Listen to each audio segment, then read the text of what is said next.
Olá para todos, estamos no capítulo dos crimes contra a honra, artigo 138 do Código Penal.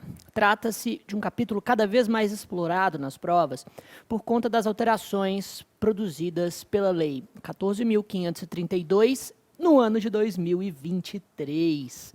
Essas alterações entrelaçaram, por assim dizer, o capítulo dos crimes contra a honra com a Lei 7.716, que trata dos crimes de preconceito racial, religioso, étnico e de origem nacional. Razão pela qual nós, obviamente, encararemos aqui cada um dos crimes contra a honra. Falaremos sobre calúnia, difamação e sobre injúria, mas também abriremos um capítulo ao final para tratarmos de racismo e injúria racial, já que esses crimes estão hoje indissociáveis dos delitos contra a honra, ou pelo menos a desambiguação entre eles será necessário nas provas de concurso de agora em diante. Vamos então começar pelo artigo 138 do Código Penal, mantendo toda aquela lógica analítica que nós mantivemos antes. O artigo diz: caluniar alguém imputando-lhe falsamente fato definido como crime. E a pena é de detenção de 6 meses a 2 anos e multa. Na mesma pena incorre quem, sabendo falsa a imputação, apropala ou divulga e é punível a calúnia contra os mortos. Primeira coisa que nós sempre observamos é o objeto jurídico do crime, isso é, qual é o bem jurídico tutelado.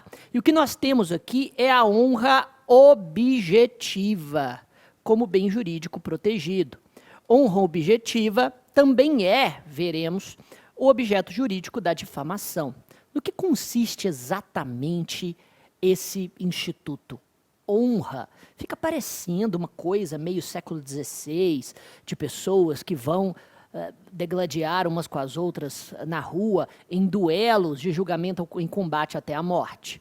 Você feriu a minha honra, então prepare-se para lutar. E, sinceramente, eu acho que a sociedade seria muito mais legal se ainda fizéssemos isso. Mas, independentemente das minhas análises, das minhas análises arcaicas, a honra objetiva é nada mais do que a reputação que a pessoa tem no seu meio social.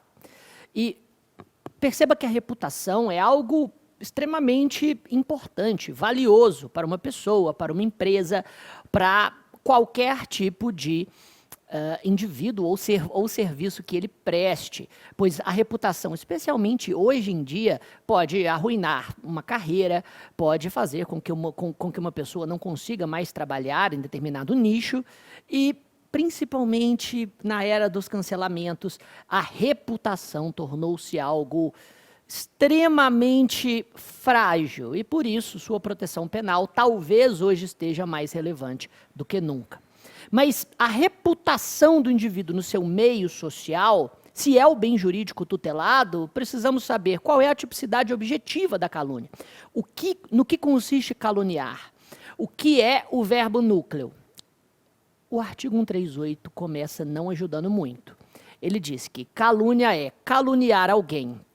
Se a diferença entre furto e roubo fosse furtar alguém e roubar alguém, o Código Penal seria absolutamente inútil e todas as decisões seriam meros atos de vontade a partir de uma avaliação subjetiva do juiz. Felizmente, o artigo 138 faz um pouco mais para resguardar o princípio da taxatividade, que é dizer que caluniar alguém consiste em imputar falsamente fato definido como crime.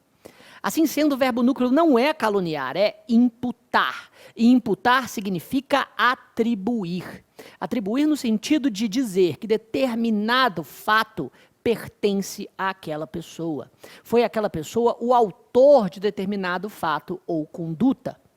No direito penal, atribui-se, no sentido de imputar, né? Nós imputamos determinados fatos típicos aos seus praticantes no momento de concluir pelo fato típico na análise do conceito analítico de crime. Na calúnia, temos um contexto muito semelhante no que diz respeito à conduta típica.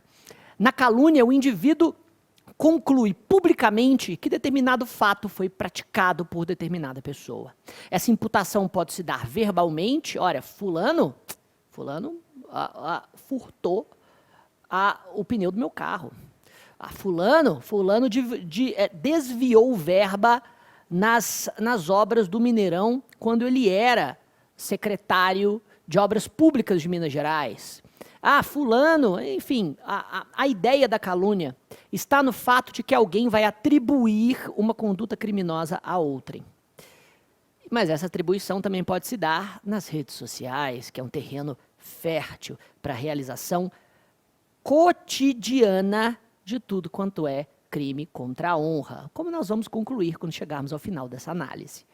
A verdade é que, se cada vítima de crime contra a honra resolvesse processar criminalmente, é bem possível que, se nós ocupássemos todas as varas criminais e todos os tribunais de justiça de todos os estados do Brasil, apenas com o julgamento de crimes contra a honra não seria o suficiente. Todos os crimes acabariam prescrevendo, ou a maioria deles, porque seriam simplesmente demais para se julgar. Mas vamos deixar essa conclusão um pouco mais para o final, vamos terminar a análise da tipicidade objetiva. O verbo é imputar, professor. A pessoa vai atribuir um fato criminoso a alguém, mas quais são as características desse fato para que a conduta seja uma calúnia? Imputa-se falsamente fato definido como crime. Temos, portanto, 3 características da tipicidade objetiva que são imprescindíveis à calúnia, que, aliás, diferenciam a calúnia da difamação, diferenciam a calúnia da mera injúria. Primeiro, que a imputação deve ser falsa. Primeiro ponto. A imputação falsa é aquela na qual o fato nunca ocorreu ou a autoria pertence a outrem.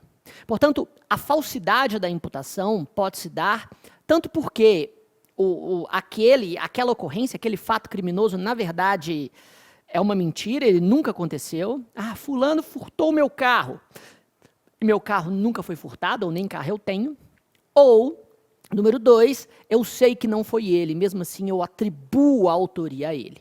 A falsidade no fato ou na autoria é elementar da calúnia. Quer dizer que se eu atribuo um fato verdadeiro, eu não pratico calúnia? Resposta: não pratica calúnia.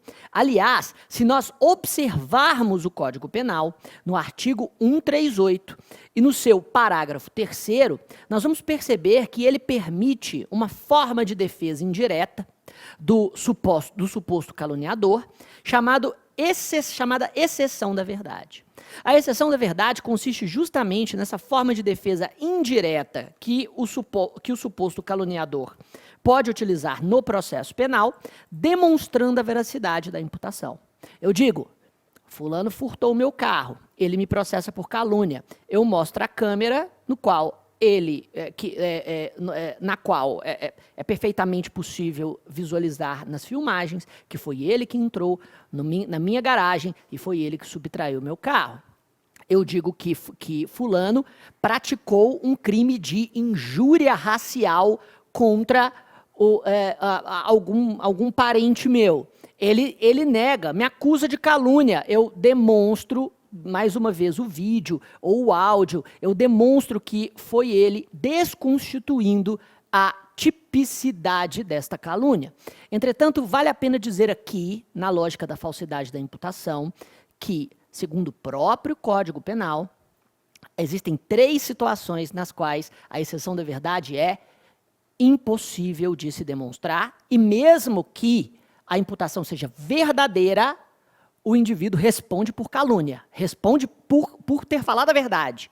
Quais são essas 3 ocasiões? Bom, parágrafo 3º. Admite-se prova da verdade, salvo. Inciso 1.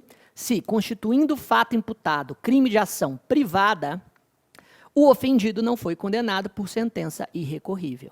Qual é a lógica por trás do inciso 1? Nos fatos de ação penal privada, cabe à vítima, e somente à vítima, e na ausência dela, cônjuge, ascendente, descendente ou irmão, decidir se vai processar ou não o autor do crime. Então, se eu acuso alguém de ter praticado um crime que é de ação penal privada, eu estou usurpando a função da vítima, uma vez que é dela a titularidade desta ação penal. E ela o faz por meio da queixa-crime. Assim sendo, eu só posso imputar um crime que é perseguido por ação penal privada se aquela pessoa já tiver sido condenada por sentença irrecorrível. Bem lógico o inciso 1. Inciso 2. Não se permite a exceção da verdade, ou seja, mesmo que a calúnia seja verdadeira, o caluniador é punido como se a imputação fosse falsa, se o fato é imputado a qualquer das pessoas indicadas no inciso 1 do artigo 141. Que inciso 1 é esse? Presidente da República ou chefe de governo estrangeiro. É isso mesmo. Se você faz uma calúnia ao presidente da República, você, mesmo que você impute a verdade, você pode ser punido por calúnia. Professor, mas isso não faz sentido. Existem duas correntes aqui sobre este parágrafo 3º, inciso 2, que proíbe a exceção da verdade à calúnia feita contra presidente da República ou chefe de governo estrangeiro. A primeira corrente afirma que a Constituição Federal atual não recepcionou o inciso 2, uma vez que ele fere o princípio da isonomia e da proporcionalidade, uma vez que faz parte do legado da ditadura varguista, já que o Código de 1940 surgiu durante a era Vargas, que você estudou, ou fingiu que estudou lá no ensino médio. E justamente por isso, esse tom meio ditatorial, meio populista, semifascista do governo Vargas se faz perceber em alguns dos artigos e incisos do Código Penal. Esse é um deles. Mas há uma segunda corrente que afirma que o inciso 2 não só foi sim recepcionado pela Constituição, como é absolutamente lógico e deve, nesse sentido, ser obedecido. E o que essa corrente diz? Que o presidente da República só pode ser processado pelos seus crimes de responsabilidade perante o Senado Federal a partir de um pedido feito por um deputado federal. Se você provasse perante uma ação penal por calúnia que o presidente está realmente praticou determinados crimes, você estaria invertendo esta lógica quanto à competência constitucional e à garantia individual do presidente. Me parece um pouco fraco essa argumentação, porque essa argumentação, em tese, poderia ser arguída em praticamente qualquer cenário no qual a autoridade caluniada possuísse foro por prerrogativa de função, o inciso 2 fala só do presidente da República, e mesmo assim, enfim, na prática nós nunca veremos o que o Supremo pensa sobre isso, porque, verdade seja dita, né? Na prática não temos processos-crime por delitos contra a honra na frequência em que eles são praticados, porque se nós fizermos um pente fino no Twitter, e eu não vou chamar de X, se fizermos tá, senhor Elon Musk, você não me convence, se nós fizermos um pente fino no Twitter para peneirar as calúnias contra o presidente da República que foram feitas hoje de manhã, e veja, eu falaria a mesma coisa há alguns anos atrás, tá? Não importa quem é o presidente, mas perante a polarização. Se peneirarmos as calúnias que foram ditas hoje de manhã, eu já teria ações penais para lotar todos os tribunais de todos os estados do Brasil. Mas vamos voltar para cá. Também não se permite a exceção da verdade se do crime imputado, embora de ação pública, o ofendido foi absolvido por sentença irrecorrível. E o inciso 3 proíbe a exceção da verdade também quanto à absolvição transitada em julgado.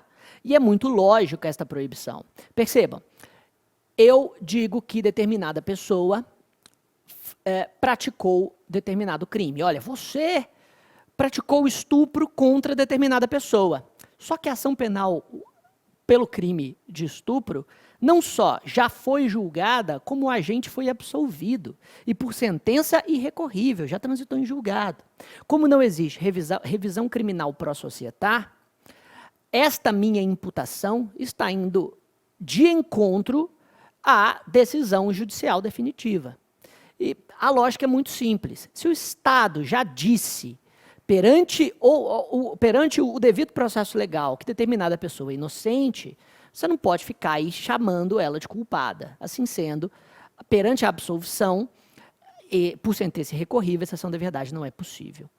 Mas com estas três...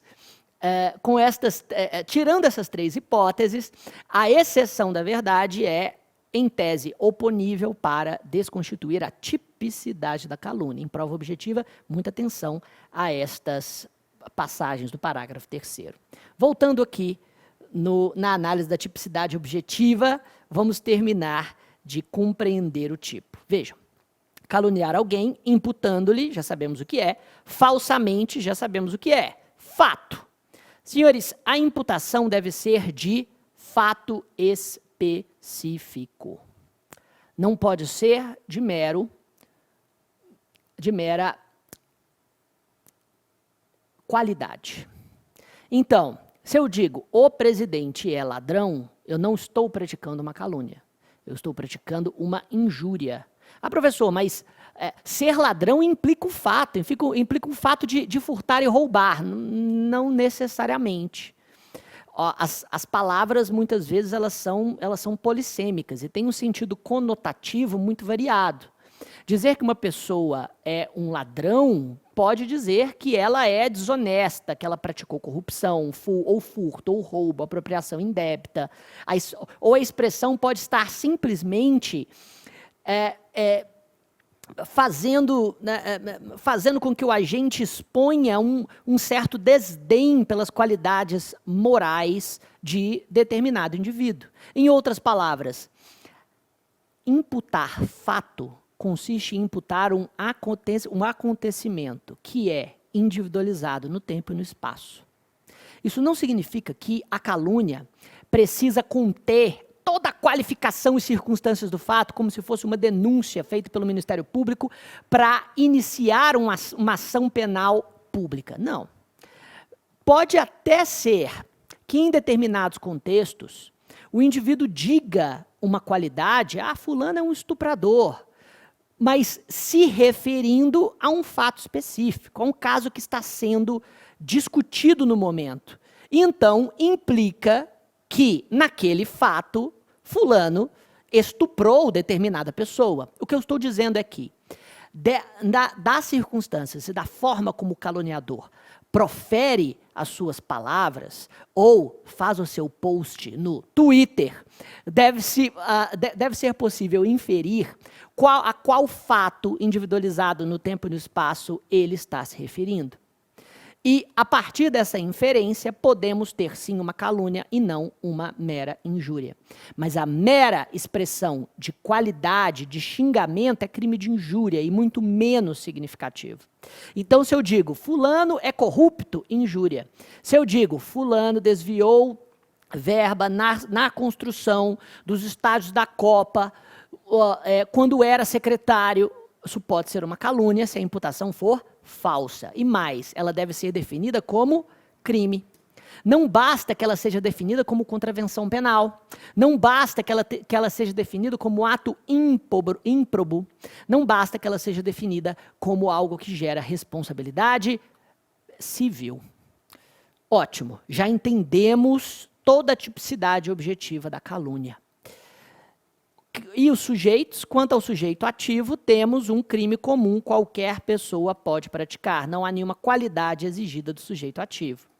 Quanto ao sujeito passivo, nós temos também qualquer pessoa natural.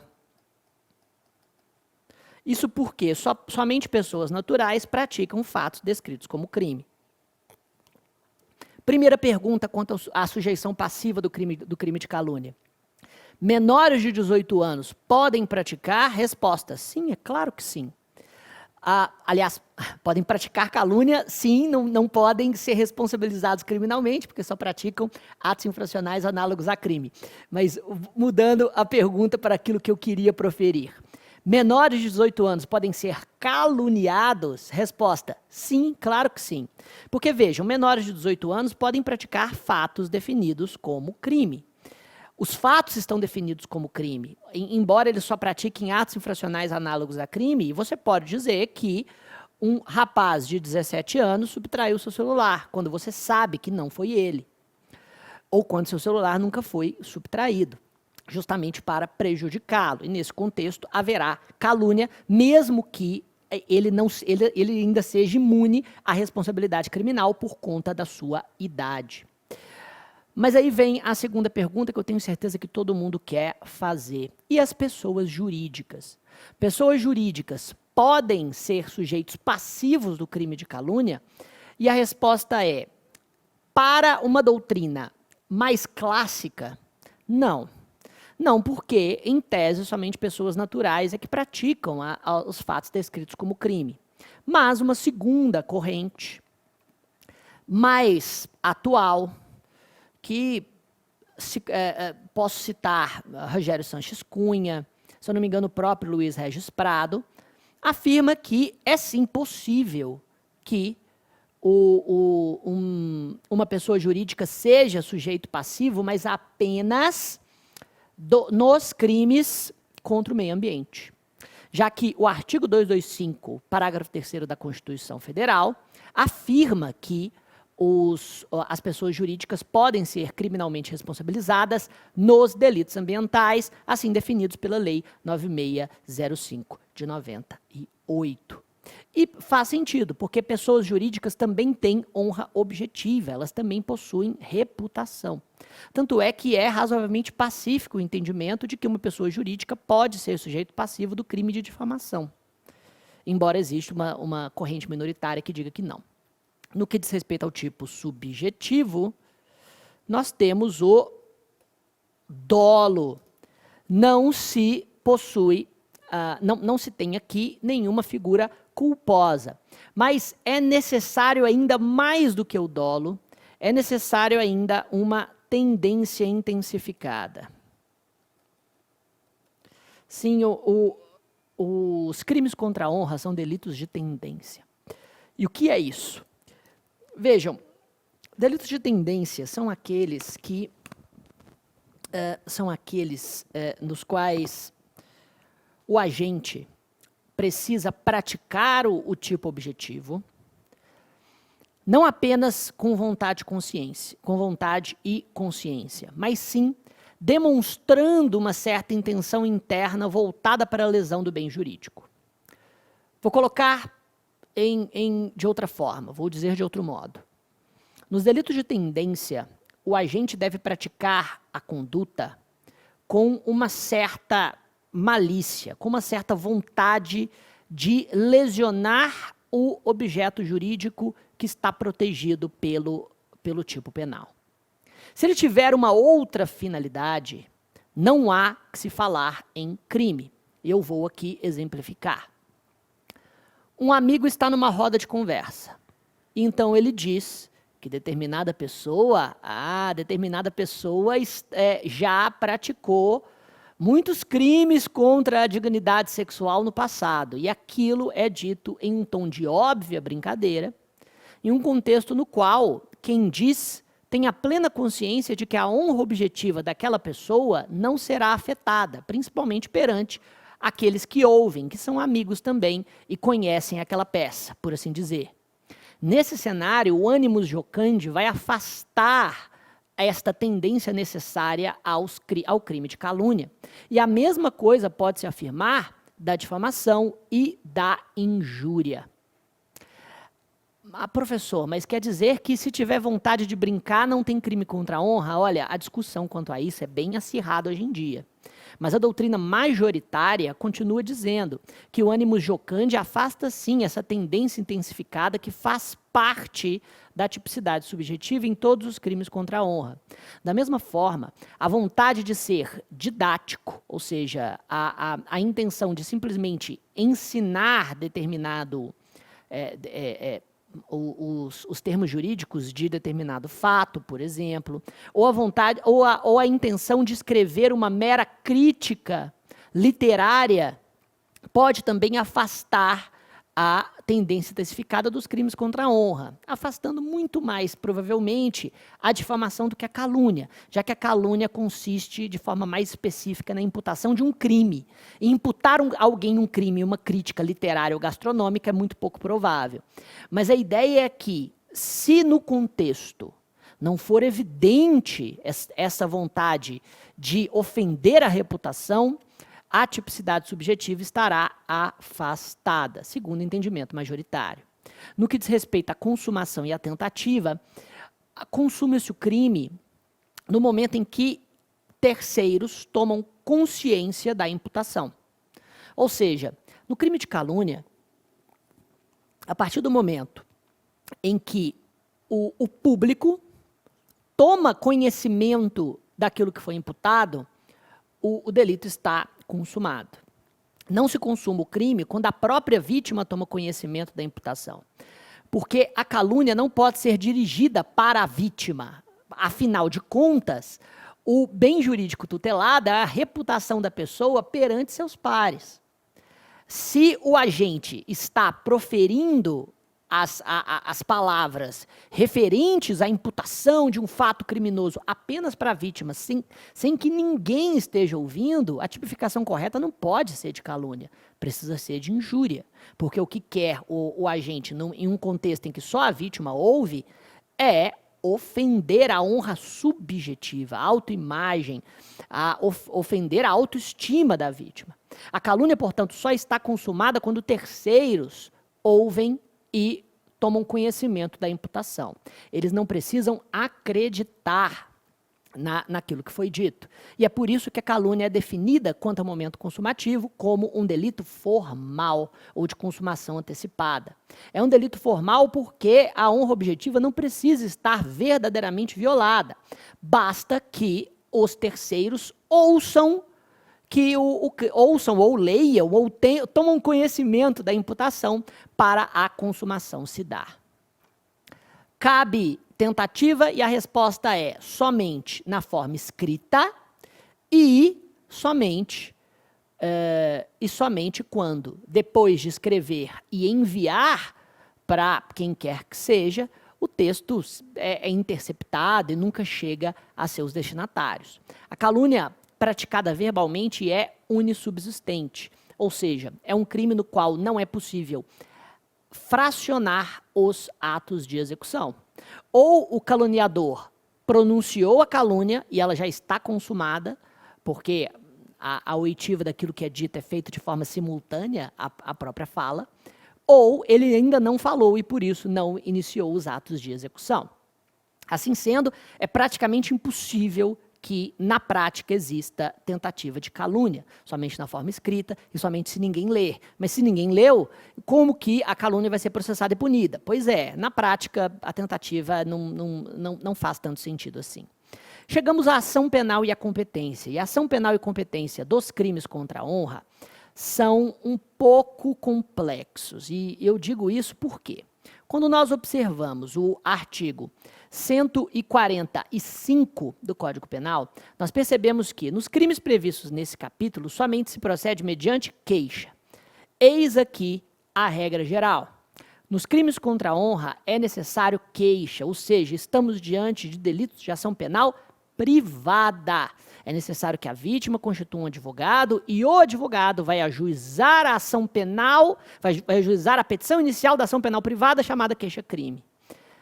Entretanto, o próprio artigo 145 diz, salvo nos casos de injúria real, que a gente ainda vai estudar, se da violência resulta lesão corporal, e o parágrafo único afirma que procede-se mediante requisição do ministro da Justiça, no caso do inciso 1 do artigo 141 deste Código. O que é o inciso 1 do artigo 141?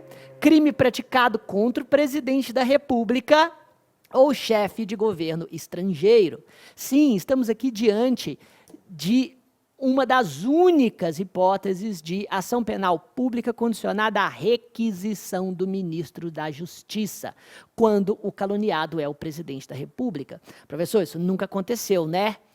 Olha, já, mas não foi no crime de calúnia, e sim de difamação, e foi com o Lula. Sim, se eu não me engano, no primeiro governo Lula, houve um jornalista estrangeiro que publicou uma matéria falando como que o excesso de bebida do Lula estava, de certa maneira, na visão do jornalista, afetando as suas decisões, a sua conduta como presidente, e houve um pedido para que o Ministério Público Federal ajuizasse uma ação penal por difamação. Houve, no caso, retratação desse próprio jornalista, mas, enfim, não vou entrar em detalhes sobre este caso, vou omitir algumas coisas, se você quiser, você pesquisa sobre. Pois bem, já no mesmo artigo 145, ele termina dizendo, mediante representação do ofendido, no caso do inciso 2 do mesmo artigo e no caso de injúria preconceituosa.